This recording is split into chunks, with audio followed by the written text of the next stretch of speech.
Selamat pagi pemirsa, apa kabar Anda hari ini? Senang sekali dapat menjumpai Anda dalam Berita Papua hari ini. Saya Yuni Rumbarar bersama tim redaksi telah menyiapkan sejumlah berita menarik dan aktual untuk Anda. Berikut 3 berita utama.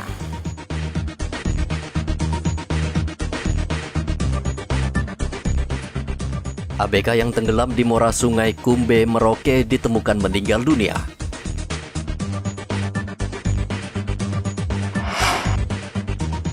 Polisi ringkus seorang wanita yang mencuri ponsel di Mimika.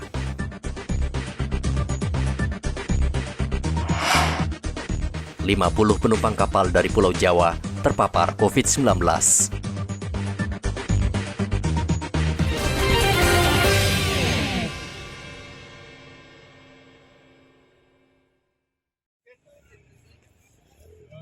Setelah 3 hari melakukan pencarian, tim SAR akhirnya menemukan jenazah Parman di bibir pantai Onggari, Merauke. Jenazah Parman ditemukan sekitar 14 km dari lokasi korban tenggelam. Korban yang bekerja sebagai ABK diduga terjatuh lalu terseret dan tenggelam saat kapal penangkap ikannya sedang berlabuh di Muara Kumbe, Senin lalu. Ini korban Parman yang ABK kapal KM Jasbua Line 01 berhasil ditemukan oleh tim SAR gabungan pada pukul 07.39 waktu Indonesia bagian timur dengan jarak kurang lebih 14 km arah barat laut dari LKP. Jadi sangat jauh untuk lokasi yang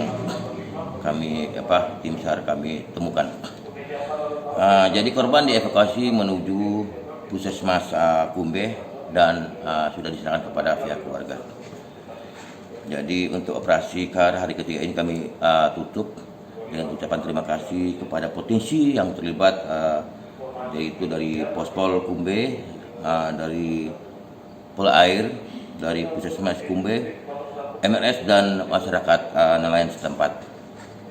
Terima kasih. Terus saya tekankan kepada nelayan yang aktivitas di air, tolong utamakan safety. Pelampung yang kita harus gunakan kalau kita aktif di air dan perhatikan cuaca yang disampaikan oleh BMKG. Jenazah Parman langsung dibawa ke rumah sakit lalu diserahkan ke keluarga untuk dimakamkan. Muhammad Ridwan melaporkan dari Merauke, Papua.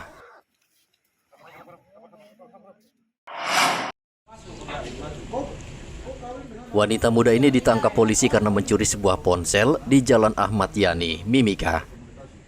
Ia mengaku butuh uang untuk merayakan ulang tahun kekasihnya. Pelaku sempat menjual ponsel tersebut dan rencananya uang hasil penjualan akan dijadikan kado kejutan buat sang kekasih. Pemilik ponsel yang ikut diperiksa menuntut agar ponsel miliknya dikembalikan dan meminta polisi memproses hukum pelaku. Pada saat berkunjung tersebut, HP dari Ibu D yang pemilik rumah ini hilang. Lalu mereka mencurigai terhadap Ibu D yang berdomisili di Nawaripi Dalam. Setelah mereka mendatangi kediaman daripada Ibu B, mereka menanyakan HP yang hilang tersebut. Namun Ibu B menyangkal, dia beralasan atau beralibi dia tidak mengambil HP tersebut. Lalu terjadi keributan di Nawaripi Dalam, sehingga kami dari pihak Polsek merespon kejadian keributan tersebut. Lalu kita membawa ke Polsek, kita berusaha mediasi masalah tersebut. Dari hasil mediasi tersebut, Ibu B mengakui perbuatan dia. Lalu mereka membuat kesepakatan bahwa HP yang diambil tersebut, oleh karena sudah dijual, maka dia akan mengganti dengan nilai HP yang hilang tersebut sebesar 6 juta rupiah. Adapun pengembalian uang itu akan dilakukan pada tanggal 16 bulan Maret, bulan depan maksudnya. Lalu kita buat kesepakatan bahwa masalah dianggap selesai. Di hari yang sama, 3 remaja juga ditangkap polisi karena mencuri. Mereka tertangkap tangan oleh pedagang. Namun karena masih di bawah umur, polisi tidak menahan mereka, hanya diberi nasihat dan kemudian dipulangkan ke orang tua masing-masing. Dari Mimika, Papua, Igobat Momolin melaporkan.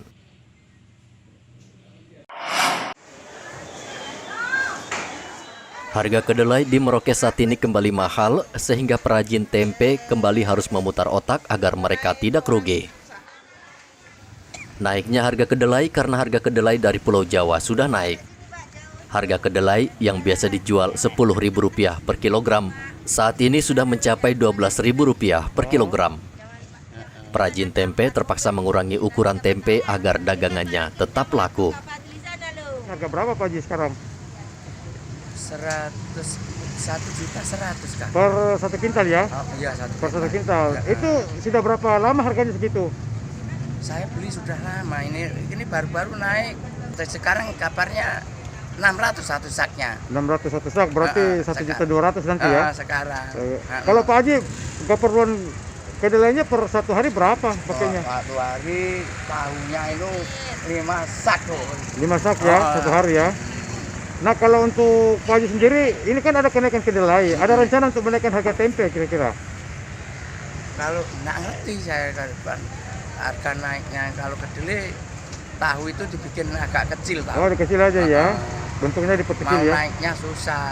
Oh gitu. Kenapa Pak Haji kira-kira kalau dinaikkan susah? Orang beli dapat Susah ya? sedikit-sedikit begitu Oh, gitu. sudah. 12.000 ya? Tadinya berapa itu? Tadinya masih 11,5, Itu kapan naiknya, mulai naiknya itu Pak? 1 bulanan ya Pak. 1 bulan ini ya? Nah kira-kira untuk prediksi Masnya kira-kira masih naik lagi kira-kira? Kabarnya mau Kabar- naik lagi. mau naik lagi ya? Nah kalau umpamanya naik kan berarti kan agak-agak mengurai keuntungan ya? Ya, Nah kira-kira ada rencana untuk menaikkan harga tempe, tahunya seperti itu? mungkin potongannya Pak. Oh potongannya gitu ya? Nah, tapi untuk sementara keuntungannya gimana? Menipis atau gimana? Tipis. Menipis ya? Ya, Pak. Satu hari bisa pakai kedelai berapa kilo Pak? Ini masih 1 karung lebih. Berarti 1 kintal lebih ya? Setiap hari ya? Para perajin tempe di Merauke berharap pemerintah bisa menstabilkan harga bahan kedelai agar kenaikan harga tidak semakin tinggi dan memukul pedagang serta pembeli seperti kenaikan minyak goreng belum lama ini. Muhammad Ridwan melaporkan dari Merauke, Papua.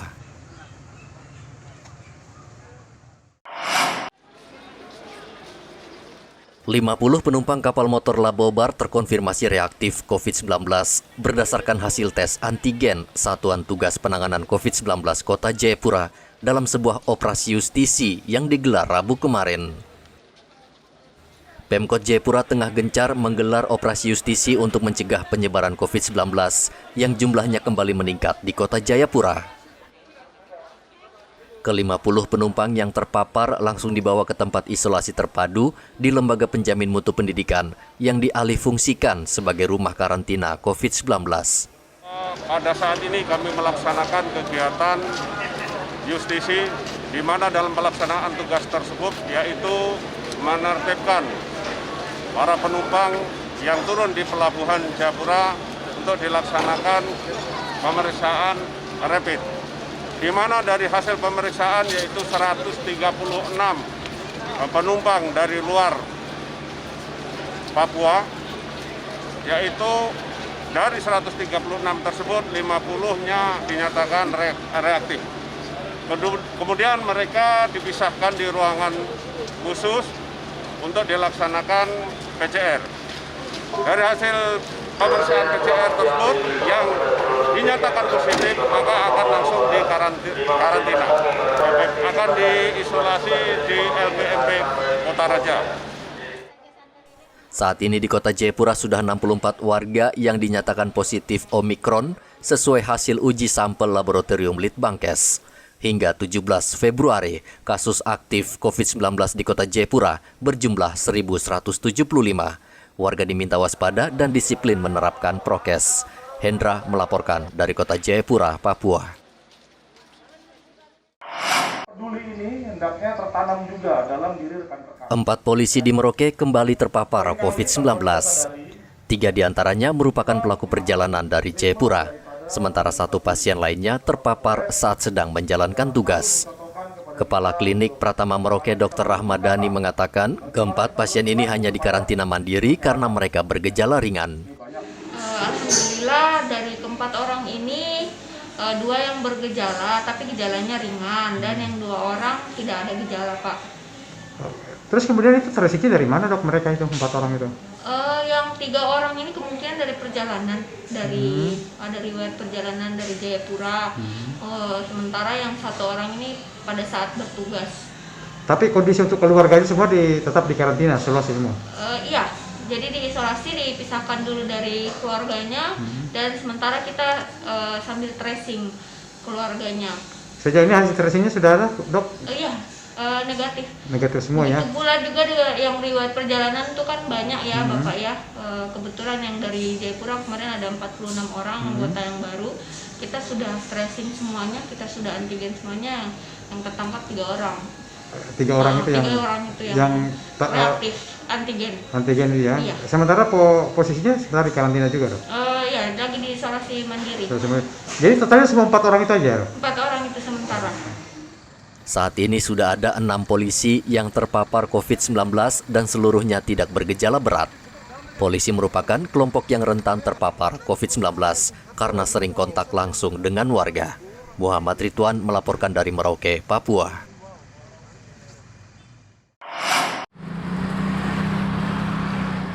Meningkatnya kasus COVID-19 di Kota Sorong menyebabkan sejumlah sekolah terpaksa kembali melaksanakan proses belajar mengajar secara online atau daring. Sekolah kejuruan ini misalnya terlihat sepi karena seluruh siswanya harus kembali belajar dari rumah atau PTM secara terbatas. Pihak sekolah tidak mau mengambil risiko karena meningkatnya penularan COVID-19 akhir-akhir ini, khususnya varian Omikron. PLT Kepala Dinas Pendidikan Kota Sorong, Yuli Admini, membenarkan sejumlah sekolah mengajukan permohonan kembali belajar secara daring. Yuli mengatakan Dinas Pendidikan berencana akan melakukan pertemuan untuk membahas masalah ini. Kita mungkin bikin surat edaran untuk sekolah belajar online kembali, karena mengingat makin meningkatnya wabah ini, dan kami juga sudah dapat tadi diberikan data dari Satgas COVID bahwa makin meningkat memang. Gitu. Jadi sebentar ini kita pas ada sementara mau rapat. Yang sudah melaporkan itu SMP, ada beberapa SMP yang sudah melaporkan. Kalau untuk SD sampai sekarang belum ada yang melaporkan bahwa siswanya mau online atau masih tatap muka, belum. Tapi hari ini kita mau putuskan bahwa online atau tatap muka. Sementara itu, Satgas COVID-19 Kota Sorong memaparkan sejumlah data yang memperlihatkan peningkatan kasus COVID-19 yang sangat tinggi. Satgas meminta warga waspada dan tetap menerapkan prokes secara ketat. Dengan perkembangan data ini, maka penyebaran COVID-19 di Kota Sorong ini masih terjadi. Untuk itu kami berharap mari kita semua masyarakat Kota Sorong sebagai warga negara yang baik, kita bertanggung jawab untuk menekan penyebaran COVID di Kota Sorong dengan menerapkan protokol kesehatan. Varian Omikron dikenal sangat cepat menular, kendati tidak mematikan seperti varian sebelumnya, Delta. Namun Omikron sangat fatal bagi mereka yang belum divaksin atau memiliki komorbid atau penyakit penyerta. Topan melaporkan dari Kota Sorong, Papua Barat. Persatuan Gereja-Gereja di Papua dan Papua Barat Kamis kemarin menggelar konferensi gereja untuk Papua Damai. Konferensi dihadiri seluruh gembala jemaat gereja di Papua dan Papua Barat. Ketua PGGP Papua, Hizkia Rolo, mengatakan konferensi ini akan melahirkan rekomendasi kepada pemerintah pusat dan daerah agar umat lebih sejahtera, tentu bekerja sama dengan pemerintah. Kita juga minta untuk dijelaskan kepada kita semua selaku pemimpin agama, secara khusus pemimpin gereja, supaya kita juga tahu proses pembangunan, percepatan pembangunan Papua itu seperti apa. Karena selama ini kan kita ini sepertinya penonton saja. Kami tidak terlibat. Oleh sebab itu, Tuhan itu baik, Dia telah membawa seorang kiai menjadi wapres. Karena itu dalam kesatuan pikir, kami tahu bahwa ini Wapres yang adalah seorang kiai, maka kami di Papua yang kiai-kiai yang banyak ini dalam satu kesatuan gerak, kami percaya bahwa seluruh proses pembangunan di tanah Papua akan berlangsung dalam suasana damai, sejahtera, dan sukacita. Karena peletak dan pendiri Persekutuan Gereja-Gereja di tanah Papua telah keluar dengan tema sentral, jadikan Papua tanah damai. Menurut Hizkia, Gembala Jemaatlah yang paling tahu kondisi masyarakat di Papua saat ini. PGGP Papua Barat juga meminta pemerintah pusat menyelaraskan program ekonomi maupun program lainnya dengan melibatkan gereja di setiap daerah. Jadi seluruh pimpinan gereja dari 58 atau lebih denominasi ini, kita mau satukan persepsi, satukan langkah untuk mengawal pembangunan di Papua, tanah Papua secara keseluruhan, supaya tidak ada lagi air mata, tidak ada lagi tangisan, karena apapun yang terjadi atas umat, kami bertanggung jawab. Jadi para pemimpin ini diberi tanggung jawab oleh Tuhan sebagai gembala-gembala untuk menjaga umat. Kalau umat lapar, umat menangis, umat mati, maka gembala yang ditanya. Hari ini kami kumpul untuk menyatukan hati kami bersama-sama, tentu dengan hubungan pemerintah dan semuanya, supaya segala bentuk kekerasan, segala bentuk penindasan, dan segala bentuk penghilangan hak-hak orang Papua terhadap ekonomi, pendidikan, sosial, apapun harus dihentikan di tanah Papua. Dan gereja harus diberi kesempatan untuk bisa mengawal, mendampingi, supaya pemerintah tidak melakukan dan gereja menjadi penonton.